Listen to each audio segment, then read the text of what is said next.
شريك له وأشهد أن محمدا عبده ورسوله صلى الله عليه وعلى آله وأصحابه ومن تبعهم بإحسان إلى يوم الدين وبعد. Jamaah salat subuh, a'azzani Allah wa iyyakum jami'a. Alhamdulillah, pada kesempatan pagi kali ini kita masih melanjutkan pembahasan kitab Tauhid, masih di hadis yang menjelaskan tentang haqqullahi 'alal ibad wa haqqul ibad 'ala Allah. Di pembahasan terakhir kemarin kita berhenti pada ucapan Syekh Saleh Al-Fauzan hafizahullah, di mana Nabi sallallahu alaihi wasallam mengatakan, innallaha harrama 'alan nar man qala la ilaha illallah yabtaghi bidzalika wajhallah. Sesungguhnya Allah mengharamkan atas neraka orang yang mengucapkan la ilaha illallah, yang dia inginkan adalah wajahnya Allah subhanahu wa ta'ala. Ini menunjukkan, kata beliau, bahwa tauhid itu akan menyelamatkan seseorang dari masuk neraka, akan menghalangi seseorang dari min dukhulin nar, dari masuk neraka, atau akan menghalangi seseorang minal khuludi fiha, atau akan menghalangi seseorang dari kekal di neraka. Jadi fungsi tauhid itu, orang yang bertauhid itu yang pertama, salah satu manfaatnya adalah dia terhalang dari masuk neraka. Atau yang nanti dibahas, orang-orang yang masuk surga tanpa hisab dan tanpa azab, langsung masuk surga, terhalangi dari masuk neraka. Atau dia terhalangi dari kekal di neraka. Naam, dia masuk neraka tapi tidak kekal. Sebagaimana kita sebutkan kemarin, bahwa orang yang masuk surga itu ada yang masuk duluan, masuk duluan ke surga tanpa hisab, tanpa azab. Ada lagi yang hisaban yasira, yang mudah hisabnya, masuk surga. Ada lagi yang dia masuk neraka dulu tapi tidak kekal, yang kemudian nanti Allah keluarkan karena masih ada iman, kemudian Allah masukkan dia kemana? Ke surga. Ini akan dijelaskan nanti di bab tentang keutamaan tauhid yang akan bisa menghapuskan dosa-dosa. Maka di penghujung ucapan Nabi, haqqul ibadi 'ala Allah, hak para hamba yang didapatkan atas Allah Ta'ala adalah Allah tidak mengazab orang yang tidak menyekutukannya dengan sesuatu apapun. Allah tidak mengazab orang yang tidak menyekutukan Allah dengan sesuatu apapun. Sahabat Mu'adz ibn Jabal radhiyallahu an, beliau mengasih kabar gembira tentang hadis yang mulia ini, dan beliau senang dengan puncak kesenangan. Waqal, dan beliau mengatakan, ya Rasulullah, wahai Rasulullah, bolehkah aku memberi kabar gembira ini kepada manusia, kepada para sahabat, bahwa Allah enggak mengazab orang yang tidak menyekutukannya dengan sesuatu apapun. Maka Nabi sallallahu alaihi wasallam mengatakan, la tubashirhum, jangan engkau kasih kabar gembira mereka, jangan. Fayattakilu, mereka akan nanti pasrah, akan berpangku tangan saja. Mereka akan yattakilu, akan pasrah nantinya. Tatkala Nabi sallallahu alaihi wasallam khawatir apabila para sahabat itu mendengar tentang hadis tadi, maka mereka akan menganggap remeh ya dari sisi roja, dari sisi berharap. Ya, bahkan wa yatasahaluna fil ma'asi, bahkan mereka akan bermudah-mudahan dalam mengerjakan maksiat. Wa yaqulun, dan mereka akan mengatakan madumna muwahhidin fal ma'asi la tadurruna. Mereka akan mengatakan selama kita muwahhidin, selama kita orang-orang yang bertauhid, maka perbuatan maksiat itu tidak akan memudaratkan kita. Jadi ya mereka nganggapnya yang penting kita ini sudah bertauhid ini.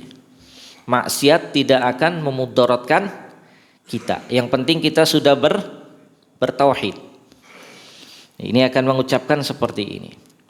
Karena Rasulullah sallallahu alaihi wasallam mengatakan Allah enggak mengazab orang yang tidak menyekutukannya dengan sesuatu apapun. Wa nahnu walhamdulillah lasta musyrikin. Mereka akan mengatakan kami walhamdulillah bukan termasuk orang-orang yang berbuat syirik. Wa nahnu la na'bud illallah. Karena kita enggak menyembah, enggak beribadah kecuali kepada Allah. Fayatasahaluna fil ma'asi. Mereka akan bermudah-mudahan dalam mengerjakan maksiat. Ya, mereka akan terkalahkan ya dari sisi ar-roja, berharap ya ketimbang takut mereka. Jadi mereka ya dengan harapan kita nih yang sudah bertauhid ya, perbuatan maksiat juga gak bakalan memudaratkan kita. Ya, maka hikmah dari ucapan Nabi ini kepada sahabat Mu'adz menunjukkan apa? Bahwa ini merupakan ilmu ya dan pengetahuan bahwa ilmu agama itu tidaklah diletakkan kecuali pada tempat-tempatnya. Jadi ilmu agama itu tidak asal sembarang disampaikan ke siapapun. Ya, tanpa melihat kondisi orang. Ya, tanpa melihat tempat yang tepat untuk dia sampaikan.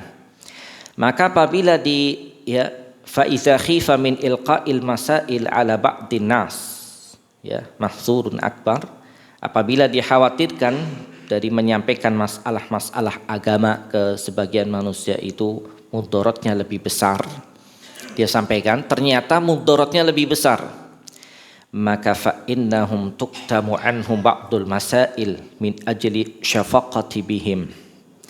Maka ya yang seperti ini masalah-masalah ilmu kalau disampaikan ternyata mudaratnya lebih besar, maka ya disembunyikan dari mereka sebagian masalah-masalah tadi dalam rangka ya sayang kepada mereka ya, dan rahmah untuk mereka dari terperosok jatuh pada perbuatan yang nanti dilarang. Ya, makanya Nabi sallallahu alaihi wasallam memerintahkan untuk ya menyembunyikan macam ini dari ilmu yang telah diajarkan kepada Mu'adz min amatin nas, kepada ya umumnya manusia atau para sahabat, dan cuman mengkhabarkan dan ngasih tahu Mu'adz. Kenapa? Karena Mu'adz ini termasuk di antara sahabat yang min khawasil ulama. Mu'adz ini termasuk sahabat yang khusus dari kalangan ulama, dari kalangan para sahabat. Ya, maka ini menunjukkan ya tentang bolehnya menyembunyikan ilmu lil maslahah, untuk kemaslahatan. Ya, apabila ya berdampak pada menjelaskan sebagian masalah kepada manusia itu ya ternyata mudaratnya lebih besar, atau mereka memahaminya salah, atau nanti mereka akan ya berpangku tangan atau pasrah, maka enggak usah dikhabarkan kepada mereka. Ya, tapi dikhabarkan kepada ala khawasil ulama atau orang-orang yang ngerti tentang ilmu agama, yang tidak dikhawatirkan dari mereka itu jatuh pada perbuatan yang dilarang. Ya, maka para ulama, kata Syekh Saleh hafizahullah, ya mengambil manfaat atau faedah dari hadis ini bolehnya menyembunyikan ilmu lil maslahah, untuk maslahat. Boleh. Ya. Dan sahabat Mu'adz radhiyallahu an ya menghabarkan hadis ini ya inda wafati, setelah Nabi meninggal. Setelah Nabi meninggal. Dan sahabat Mu'adz ini karena memang terkenal sahabat yang dia rajin dalam menuntut ilmu agama. Sehingga Nabi cuma mengkhabarkan kepada Mu'adz saja. Bahkan yang diutus ke Yaman itu diantaranya sahabat siapa? Mu'adz yang diutus ke Yaman pada tahun ke-9 Hijriah. Ya, yang diutus 2 orang sahabat, diantaranya sahabat Mu'adz ibn Jabal. Ya, karena beliau tadi punya ilmu yang bagus dalam ilmu agama, maka Rasulullah pun mengutus ya Mu'adz ibn Jabal radhiyallahu an dan sahabat yang lain. Ya. Dan sahabat Mu'adz ibn Jabal radhiyallahu an menyampaikan hadis tadi ya setelah Rasulullah meninggal.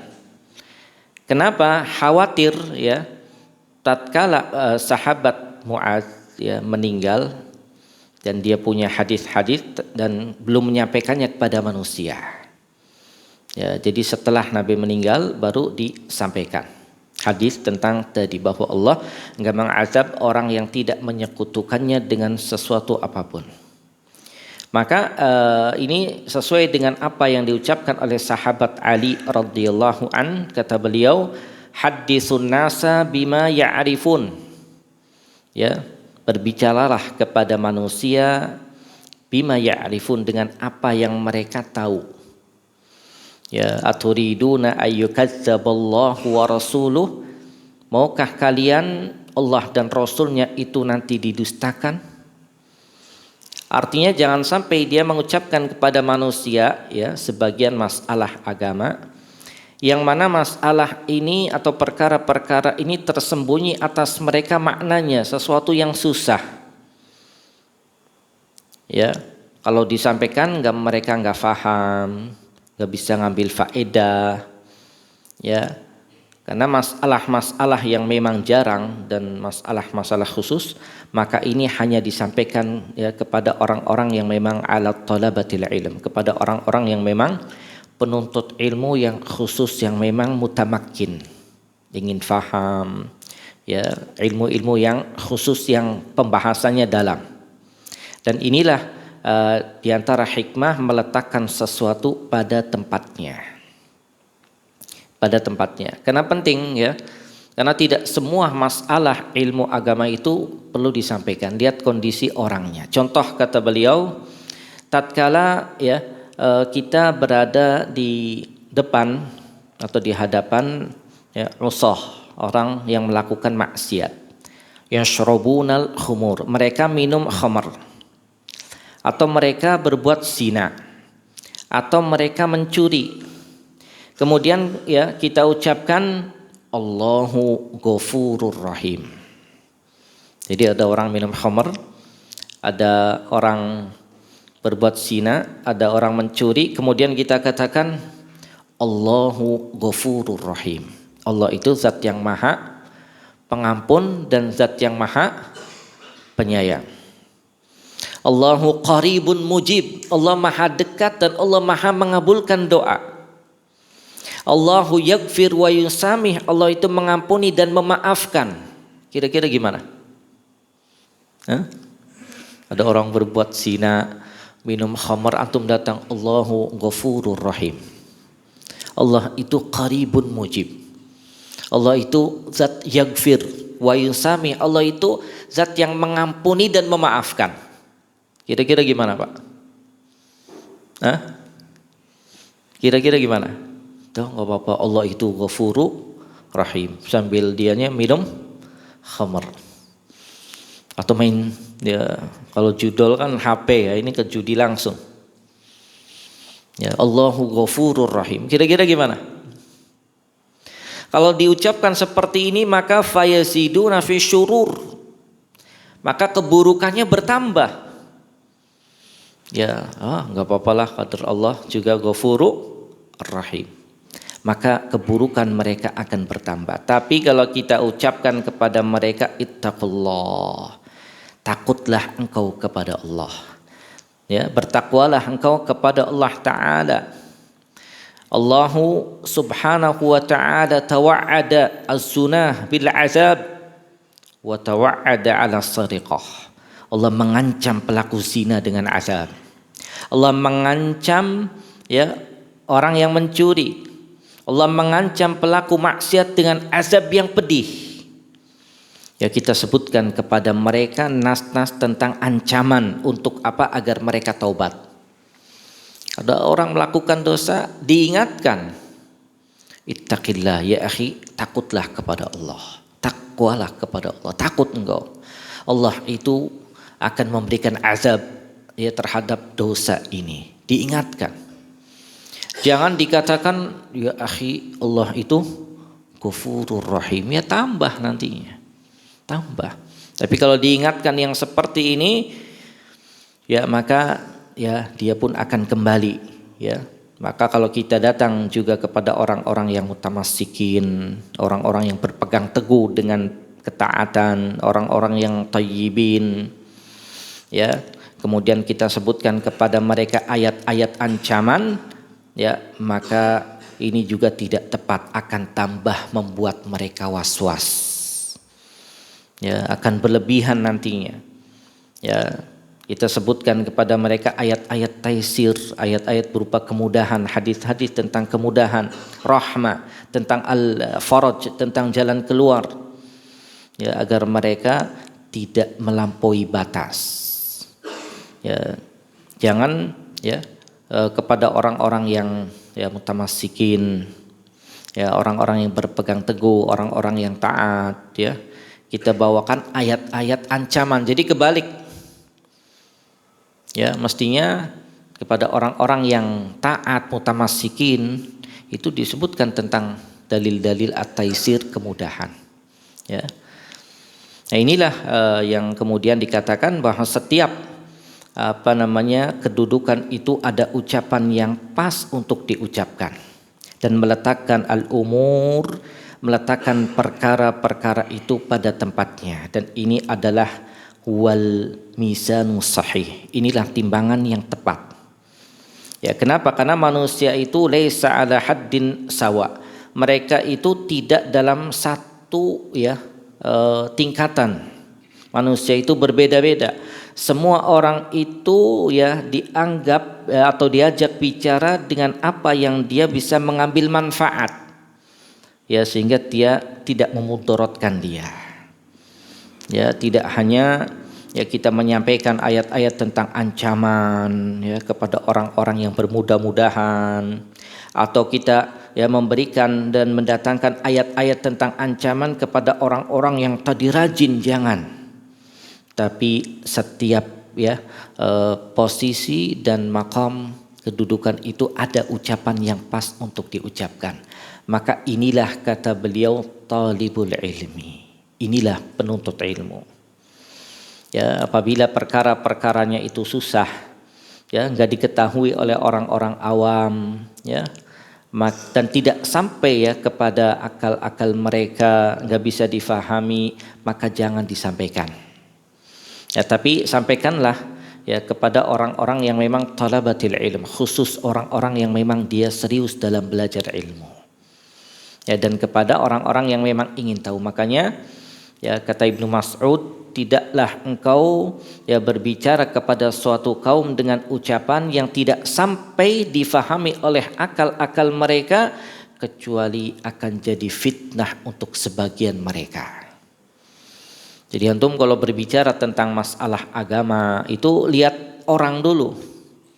Ya, kalau orangnya nggak tahu apa-apa, antum jangan bicaranya terlalu jauh, jangan. Dia nggak paham. Justru malah terjadinya fitnah karena nggak tahu.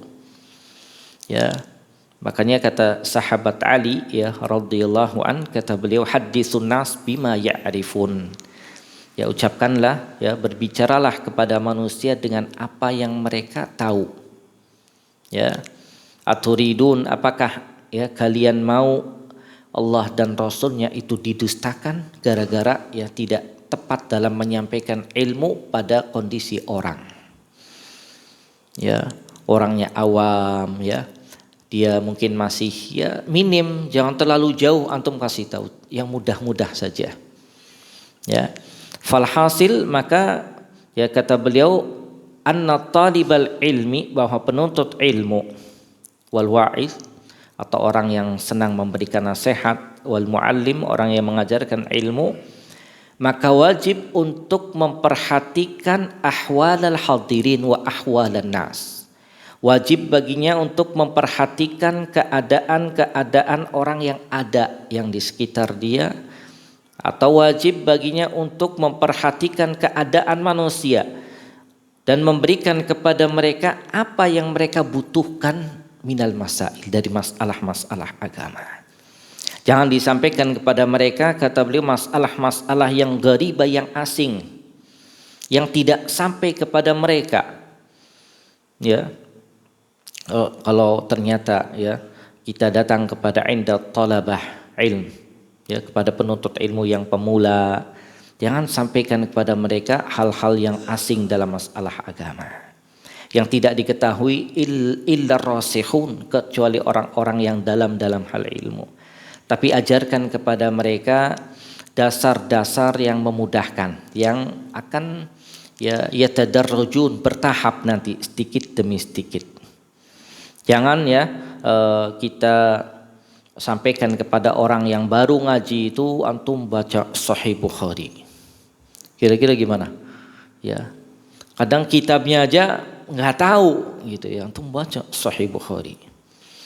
Ya kenapa? Karena belum sampai, nggak tahu, nggak ngerti gimana bukunya.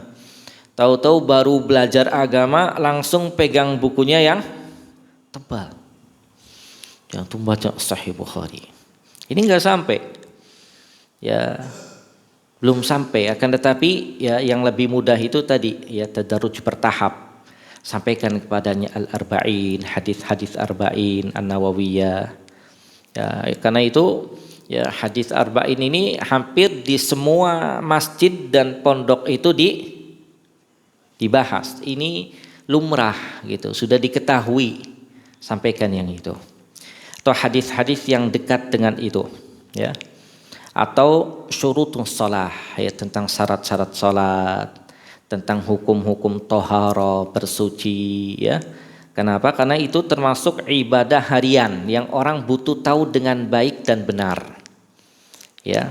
Sampaikan tentang itu, ya, sehingga apa? Sehingga akan lebih mudah dan gampang. Nah, artinya sedikit demi sedikit. Walhasil kata beliau bahwa segala sesuatu itu ya lahu syai', adanya sesuatu yang tepat, ya, dan setiap maqam kedudukan itu ada ucapan yang pas dia ucapkan. Jadi pada tempatnya. Ya. Kemudian ucapan beliau dikeluarkan oleh Imam Bukhari dan Muslim. Ini sudah disebutkan bahwa Imam Bukhari itu namanya siapa? Pak, siapa namanya? Antum tahu apa? Pura-pura nggak tahu. Imam Bukhari siapa namanya? Muhammad ibn Ismail al-Bukhari. Jadi namanya siapa? Ya kalau antum lupa, Muhammad bin Ismail al-Bukhari. Ini namanya. Ini di Bukhari itu Al-Jami' As-Sahih, ya. Jemaah salat subuh yang dirahmati oleh Allah Subhanahu wa taala. Bab ini kata beliau ya itu mencakup faedah-faedah yang besar yang ada 3 intinya. Yang pertama ya menjelaskan tentang tafsir at-tauhid. Ini faedah yang pertama. Bahwa tauhid itu adalah ibadatullah. Ibadah kepada Allah wahdah semata, la syarikalah, yang tidak ada sekutu baginya. Ini faedah yang pertama. Menjelaskan tentang tafsir at-tauhid. Bahwa tauhid itu adalah beribadah kepada Allah Ta'ala semata, la syarikalah, yang tidak ada sekutu bagi Allah Ta'ala. Hadza huwa tauhid, inilah tauhid. Penjelasan tentang ya tafsir tauhid, bahwa tauhid itu beribadah hanya kepada Allah Ta'ala saja dan tidak menyekutukan Allah. Ini adalah tauhid. Ya, karena semua ayat ya di bab yang ini yang kita bahas itu memerintahkan untuk ibadah dan melarang dari perbuatan syirik. Wa ma khalaqtul jinna wal insa illa liya'budun. Ini surat apa, Pak? Hah? Surat apa? Ayat berapa? Hah? Gimana 59? Ayat 56. Ini antum harus hafal. Wa ma khalaqtul jinna wal insa illa liya'budun. Az-Zariyat ayat yang ke-56.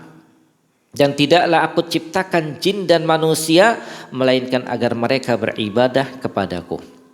Kemudian walaqad ba'atsna fi kulli ummatin rasula an i'budullaha wajtanibut taghut. Ini surat apa?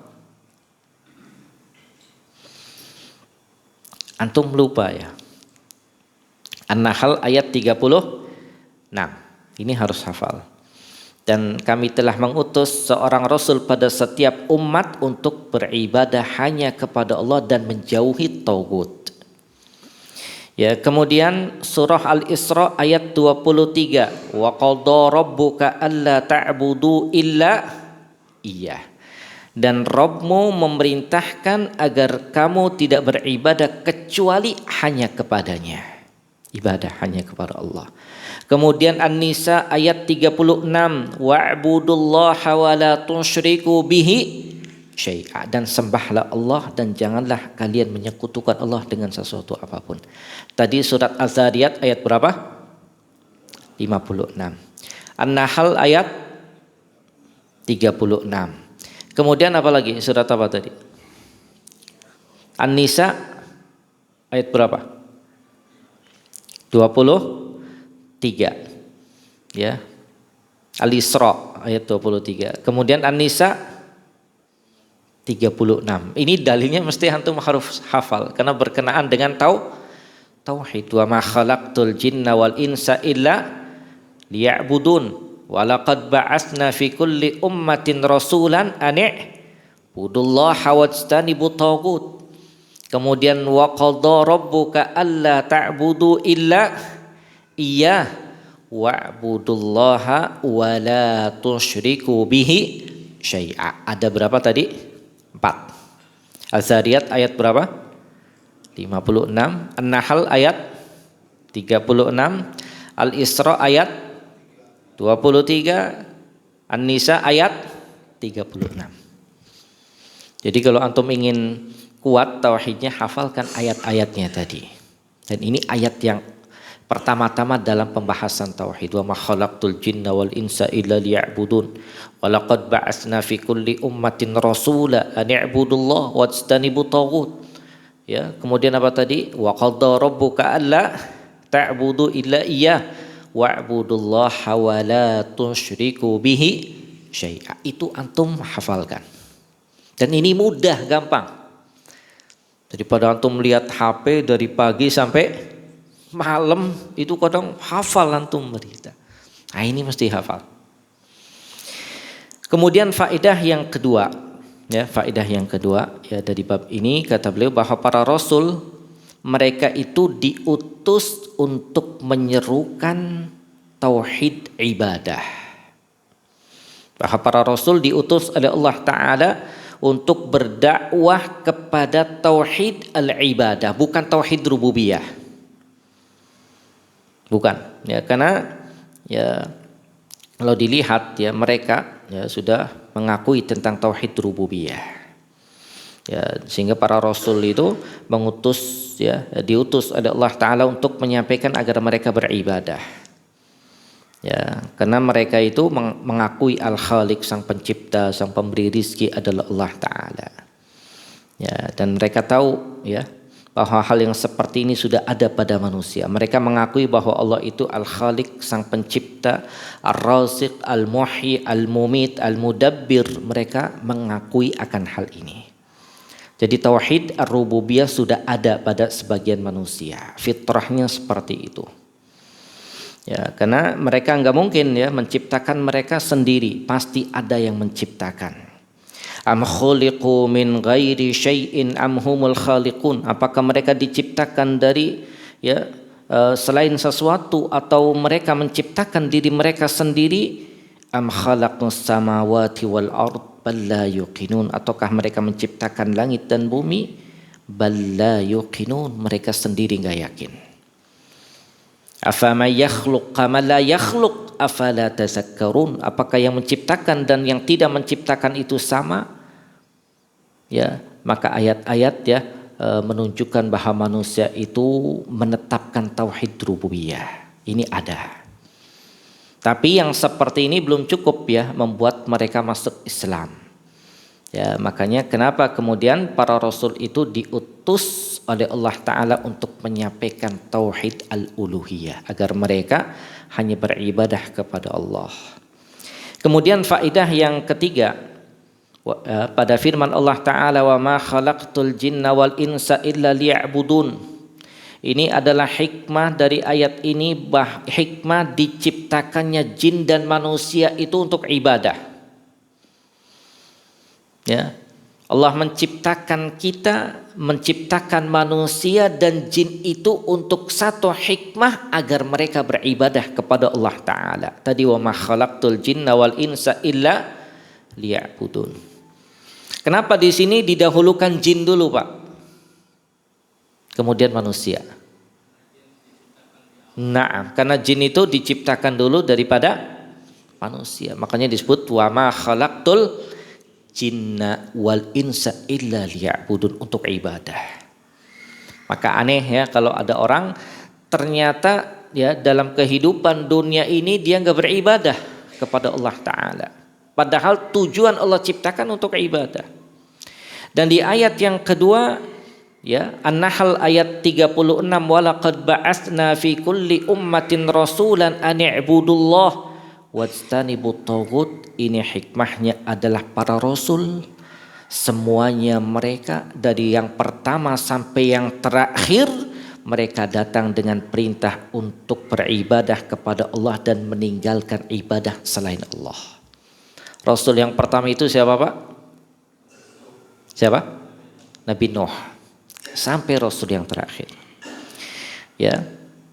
Dan walaqad ba'atsna fi kulli ummatin rasula an i'budullah wajtanibut taghut. Ini menunjukkan bahwa tauhid adalah huwallazi bu'itsat bihi rusul. Tauhid itu apa yang para rasul diutus dengannya, yaitu agar Allah itu diibadahi, dan peribadatan selain Allah tidak boleh diibadahi. Kemudian yang terakhir, faedah yang terakhir dari bab ini, kata beliau, ini poin yang sangat penting, annal ibadata la tanfa' ma'a syirik. Bahwa ibadah itu enggak bermanfaat kalau disertai dengan perbuatan syirik, enggak bermanfaat. Jadi antum melakukan ibadah apapun, salat, puasa, umroh, haji, kalau disertai dengan perbuatan syirik, ibadahnya enggak bermanfaat. Ibadahnya enggak bermanfaat. La tanfa'. Annal ibadata la tanfa' ma'a syirik. Ini kaidah bahwa ibadah tidak bermanfaat disertai dengan perbuatan syirik. Faman asyraka billah syai'a, maka barang siapa yang menyekutukan Allah dengan sesuatu apapun, fa innahu lam yuaddi haqqallahi subhanahu wa ta'ala, maka dia belum menunaikan hak Allah Ta'ala. Ini poin yang kedua. Barang siapa yang berbuat syirik kepada Allah dengan sesuatu apapun, dia belum menunaikan hak Allah Ta'ala. Maka orang yang tidak beribadah kepada Allah, seperti orang-orang ateis, dan juga orang yang menyembah Allah ma'asyirik, dengan perbuatan syirik, maka semuanya mereka itu sama. Orang yang mulhid, yang menyimpang, orang yang melakukan perbuatan syirik, dan orang yang beribadah kepada Allah Ta'ala dengan benar, adalah orang yang beribadah kepada Allah dan tidak menyekutukan Allah dengan sesuatu apapun. Ya, maka di poin yang terakhir ya, beliau mengatakan hadza huwallazi ya'budullaha haqqa ibadatihi. Inilah orang yang beribadah kepada Allah dengan sebenar-benarnya ibadah, yaitu orang yang beribadah kepada Allah dan tidak menyekutukan Allah dengan sesuatu apapun. Ini yang benar. Dan ini kata beliau wa huwallazi tanfa'uhu, dan ini yang akan menjadikan ibadahnya itu bermanfaat. Jadi kaidah pentingnya itu bahwa ya, ibadah tidak bermanfaat kalau disertai dengan perbuatan syirik. Dan ibadah yang benar adalah ibadah yang dia kerjakan hanya kepada Allah dan tidak menyekutukan Allah. Ini kata beliau adalah haqqa ibadati, yang benar dalam hal ibadah. Dan semoga Allah Subhanahu wa taala memudahkan kita semua untuk tetap ya berada di atas tauhid. Kenapa? Karena ya manfaat orang yang berada di atas tauhid itu dua paling tidak kata beliau. Yang pertama ya, menghalangi seseorang dari masuk neraka. Yang pertama. Yang kedua, menghalangi orang untuk kekal di neraka. Itu dua poinnya. Ya. Karena setiap kita ini ingin masuk ke mana? Ke surga. Ya, kan kemarin ya tentang tingkatan 3 orang masuk surga itu kan ada yang zalim li nafsi, ada yang muqtasid, ada yang sabiqun bil khairat. Ada orang yang dia berbuat zalim terhadap dirinya, dosa, maksiat, ya. Nah, ini yang seperti ini pelaku dosa tapi masih bertauhid. Ya, ini dibawa kehendak Allah. Jika Allah kehendaki Allah ampuni, jika Allah kehendaki Allah azab dia dulu. Ya. Kemudian ada yang muqtasid, orang yang pertengahan, dia ngerjakan yang wajib-wajib, yang haram dia tinggalkan. Ya. Kemudian yang ketiga, sabiqun bil khairat, orang yang bersegera dalam hal kebaikan. Yang wajib dia kerjakan, yang sunnah dia kerjakan, yang haram dia jauhi, yang makruh dia tinggalkan, hal-hal yang gak bermanfaat dia gak kerjakan. Yang kedua dan ketiga ini disebutkan oleh para ulama, bisa yadkhulunal jannah tanpa hisab, tanpa azab, masuk surga duluan. Tinggal tersisa yang pertama tadi, zalim li nafsi, orang yang dia berbuat zalim, dosa, maksiat. Nah ini tahta masyiatillah, di bawah kehendak Allah. Jika dia masih bertauhid, dia ujungnya nanti ma'aluhum ilal jannah, tempat ya kembalinya nanti kemana? Ke surga. Ini pentingnya orang berada di atas tauhid. Ya, artinya akan yamna min dukhulihi ilan nar, akan mencegah dia dari masuk neraka. Ya. Atau yang kedua tadi, akan mencegah dia dari kekal di neraka. Itu orang yang bertauhid. Semoga Allah Subhanahu wa taala menjaga tauhid kita agar sampai ya kita meninggal tetap berada di atas tauhid. Dan insyaallah di pertemuan berikutnya masuk di bab yang kedua, yaitu babu fadli tauhid. Bab tentang keutamaan tauhid, wa ma yukaffiru minadz dzunub. Ini akan lebih menarik lagi ya tentang kelompok-kelompok yang nanti akan masuk surga tanpa hisab, tanpa azab, dan kriteria mereka. Demikian sallallahu ala nabiyyina Muhammadin walhamdulillahi rabbil alamin. Tafadhal, barangkali ada yang belum jelas dan mau